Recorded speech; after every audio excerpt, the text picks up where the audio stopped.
Back in the summer of 1975, Jaws was fresh on our minds as we vacationed in Myrtle Beach. Surely the horror we had seen on the big screen couldn't happen to us, right? At least that's what I thought, until a shark attacked my best friend. When I realized this week that the movie was released 50 years ago, that moment of horror exploded in my mind again. Hello, I'm DK Wall, author of novels, short stories, and the occasional teller of unexpected tales. I first published this story 3 years ago. When I dug it up from the archives to share with you again, I recorded it as both a video and audio podcast, something I didn't do when I first released it. If you enjoy it, let me know. I may dust off and record a few other favorites from years past. If there's one you'd especially like to hear, don't be shy about sending a suggestion. But first, let me take you back to that horrible day.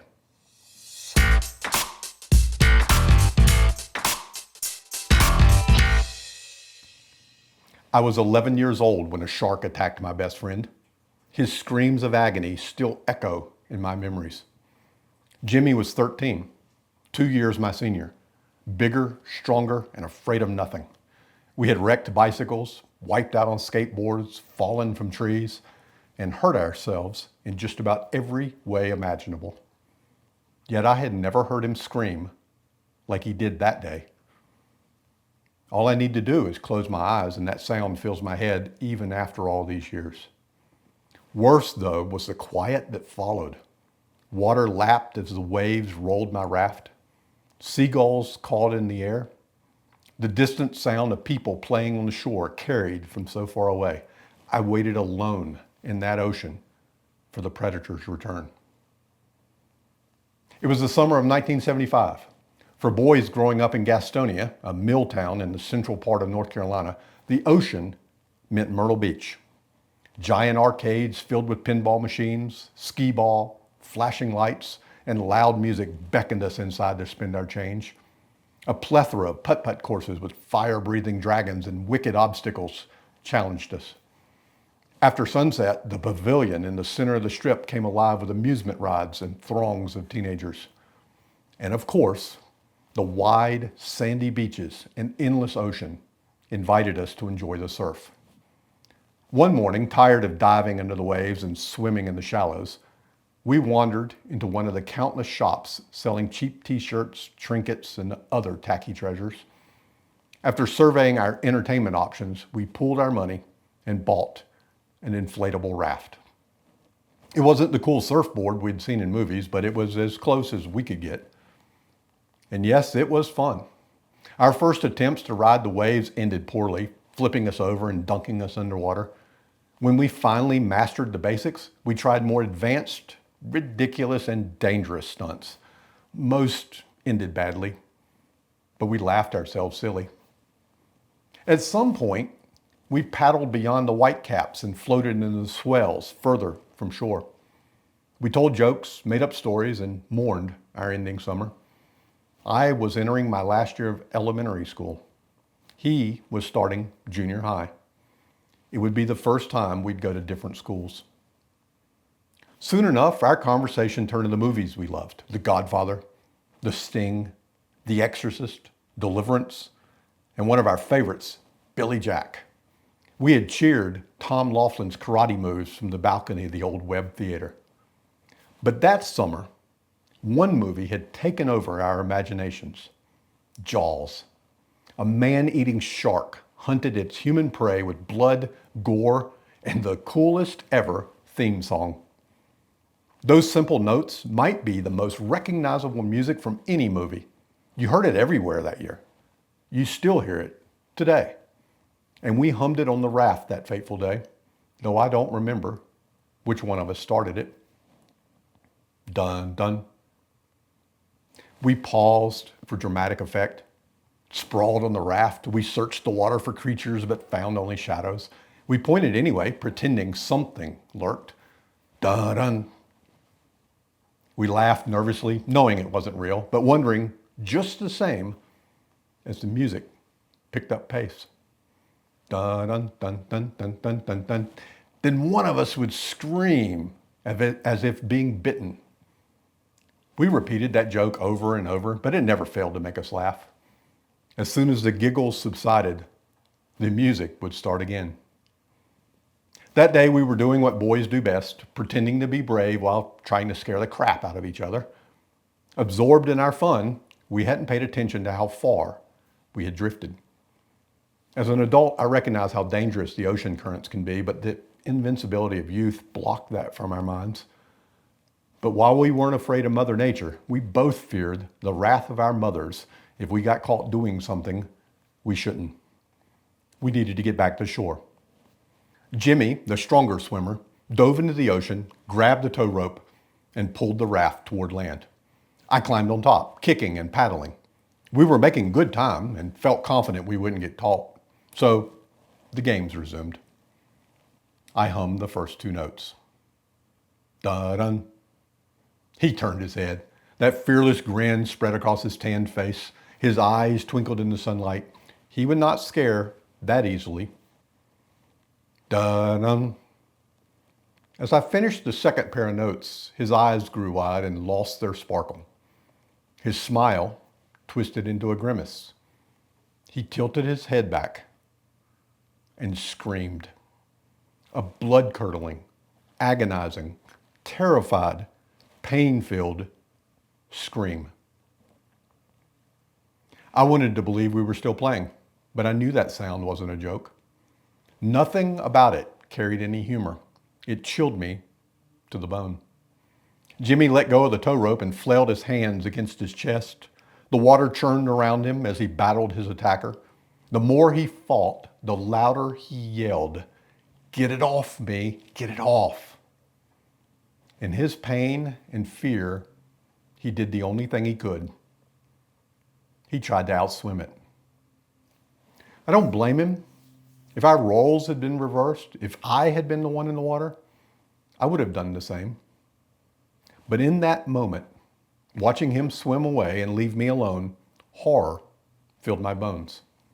The shark that caused him to howl like that was still out there. I pulled my arms and legs onto the raft and floated, frantically scanning the dark water. I couldn't see anything, but in the murkiness, I couldn't be sure it wasn't there either. Ahead, my best friend was swimming frantically for shore. He was wounded and crying out, but he was fighting. And if he was fighting, so was I. I would not abandon him. I stretched out on my belly on top of the raft and cautiously reached into the water. Nothing gnawed at me, a good sign. Digging deep, I stroked with my arms. Heart pounding, I lowered my feet and kicked, propelling my vessel forward. The scene of little Alex Kintner on a raft in Jaws flashed through my mind. Seen from the shark's perspective, the camera aimed up at flailing limbs. The shark closed in. Mayhem followed. Only a tattered raft remained in the bloody surf. Panicked at the thought, I scanned the water again. Still nothing. Ahead, Jimmy had made it past the breaking waves and was swimming hard for shore. A crowd, hearing his screams, had gathered and urged him on. We weren't the only ones who had seen the movie. Everyone on that beach probably had. Many had likely played the same games, but the fun had vanished. Parents shrieked for their children. Swimmers stampeded toward land. Sunbathers set up and scanned the horizon. Many pointed out toward the water, toward me. That could only mean one thing. A dorsal fin had broken the surface behind me. I didn't look back. I didn't dare. I paddled harder, kicked furiously. With every stroke, I braced for teeth to clamp down on a leg or arm, to rip flesh and crush bone. Jimmy reached the shallows and stood on wobbly legs. Clutching his chest, he stumbled onto the beach, dropped to his knees, and collapsed. Adults rushed to him, help him. Some ran to a nearby hotel to call medics. Onlookers gathered, blocking my view. At last, a wave surged beneath me, lifting the raft and driving me toward shore. When I felt sand beneath me, I stood, amazed to be alive, and sprinted toward the crowd. Was he still alive? Was he bleeding out? Had a chunk of flesh been torn away? Were there gruesome teeth marks on his skin? I shoved through the crowd. When I finally broke through, Jimmy lay on his back, staring at the blue sky. Tears streaked his face. Wet sand clung to his body. His chest heaved. His arms wrapped around his wounds. I dropped to my knees beside him. I reached for his hands and gently pulled them back. As much as I didn't want to see movie-style gore come to life, I had to know. As sunlight hit his injuries, I gasped. From his shoulder to his waist, from one side of his torso to the other, stretched the nastiest, ugliest, most gruesome jellyfish stings. No gaping wounds, no torn flesh, no blood, but red, swollen whelps stretched across him in a vicious pattern. The shark wasn't real, but his pain was. The medic said they were some of the worst stings he had ever seen. The jellyfish had wrapped itself around Jimmy front and back. For the rest of the trip, Jimmy had to apply ointment several times a day. It helped, but he still hurt. We played putt-putt, rode go-karts, and visited the pavilion to help him forget. The one thing we didn't do, go back into the ocean.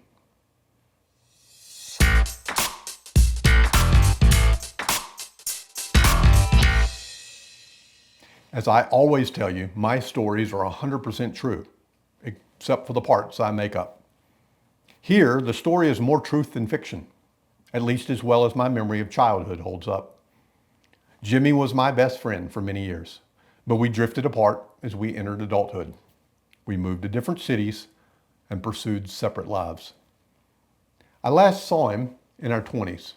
We were both in Gastonia for the holidays, visiting our parents.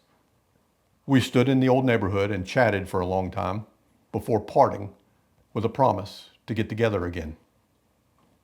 It never happened. A few years ago, my sister and I were reminiscing about our youthful exploits, much to my mother's horror, and Jimmy's name kept coming up. I wondered what he was up to and did the modern thing. I Googled him. To my shock, I discovered he had died of cancer in 2015 at the age of 53, just over 40 years after our encounter with a shark, well, jellyfish.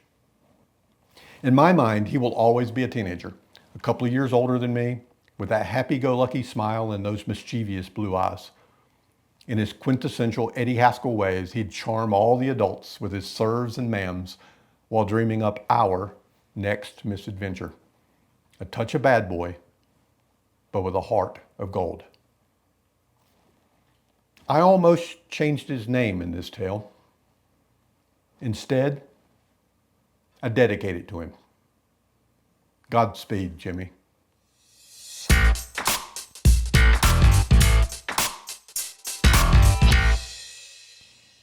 I hope you enjoyed today's musing. A shark attacked my best friend. If you did, please like, subscribe, and share. It helps others discover these stories. I truly appreciate the support. Curious for more?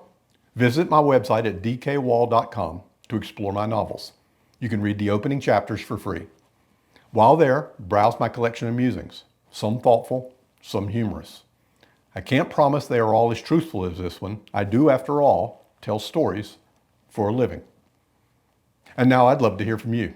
Did you enjoy today's story? Should I revisit and record more of these older stories? Do you want to suggest a favorite you'd like to hear next? Leave a comment or send a message. I always enjoy the conversation. Until next time, happy reading.